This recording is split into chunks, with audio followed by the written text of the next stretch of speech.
주방에서는 늘 조연처럼 쓰이는 무는 알고 보면 소화장애와 만성염증, 기침, 가래 관리까지 도움을 주는 숨은 건강식품입니다. 동의보감과 본초 강목 같은 전통 의서에서도 무는 담을 사귀고 염증을 완화하며 기침과 소화 불편을 다스리는 식품으로 기록되어 있습니다.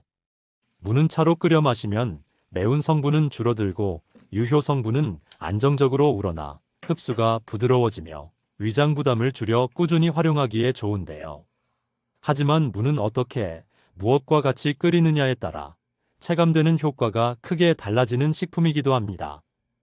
오늘은 무차의 다양한 효능과 무 하나로 소화 개선, 기침 가래 관리와 염증 완화 효과를 함께 챙기는 방법에 대해 알려드리겠습니다. 안녕하세요. 건강을 드리는 효초TV입니다. 첫 번째로 무차의 대표적인 효능은 소화 개선에 있습니다. 무에는 디아스타제와 아밀라아제 같은 소화 효소가 풍부해 음식물 분해를 돕고 위장 부담을 부드럽게 줄여주는 작용이 있는데요. 이러한 무의 소화 촉진 효과를 직접적으로 보강해 줄 수 있는 재료는 바로 생강입니다. 생강은 진저롤과 쇼가올 성분을 통해 위액 분비를 촉진하고 위장 운동을 활성화하는 데 도움을 주는 대표적인 차 재료입니다. 무와 생강을 함께 끓이면 소화 효소 작용과 위장 운동 촉진 효과가 함께 작용해 더부룩함과 체기 완화에 도움이 됩니다. 추가로 귤껍질이나 대추를 더하면 소화 기능을 한층 더 끌어올리는 보조 재료로 활용할 수 있습니다.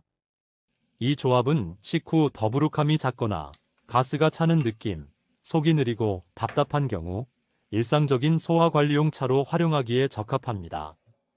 두 번째로 무차는 가래 제거와 기침 완화에도 활용도가 높은 차입니다. 무에는 이소티오시아네이트 계열 성분이 풍부해 기관지 점액 분비를 조절하고 묵은 가래를 묽게 만들어 배출을 돕는 작용이 있는데요. 이러한 무의 거담 작용을 직접적으로 보강해 줄 수 있는 재료는 바로 도라지입니다. 도라지에 함유된 사포닌 성분은 기관지 점막을 보호하고 가래 배출을 촉진하는 효능이 있는데요. 무와 도라지를 함께 끓이면 가래를 묽게 만드는 작용과 밖으로 밀어내는 작용이 함께 작용해 기침 완화와 호흡기 부담 관리에 도움이 됩니다.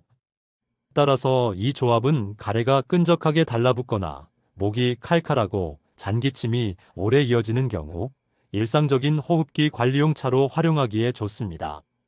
세 번째로 무차는 만성염증 부담을 완화하는 데에도 활용도가 높은 차입니다. 무의 풍부한 이소티오시아네이트와 폴리페놀 성분은 체내의 염증 반응과 산화 스트레스를 낮추는 데 도움을 주는데요.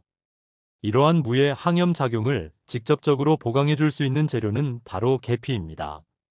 계피에 함유된 시나믹 알데하이드 성분은 염증 매개 물질 생성을 억제하고 면역 반응 균형을 맞추는 데 도움을 주는 대표적인 항염 성분입니다.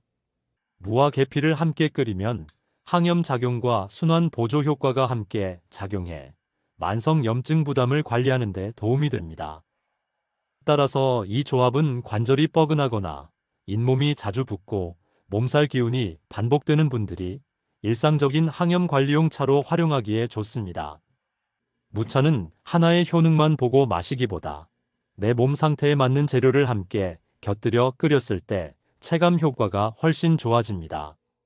소화가 더부룩할 땐 생강을, 가래와 기침이 잦을 땐 도라지를, 만성염증이 부담될 땐 계피를 더해 상황별로 활용해 보세요. 무차는 공복보다는 식사 전후나 저녁 시간대에 따뜻하게 마시는 것이 위장 부담을 줄이고 안정적인 흡수에 더 도움이 됩니다. 꾸준한 섭취와 함께 충분한 수분 보충과 가벼운 활동을 병행한다면 무차의 건강 효과를 더욱 안정적으로 끌어올릴 수 있습니다. 오늘은 여기까지입니다. 마음에 드셨다면 좋아요 눌러주세요. 구독, 알림 설정도 감사드립니다. 오늘도 건강한 하루 보내세요.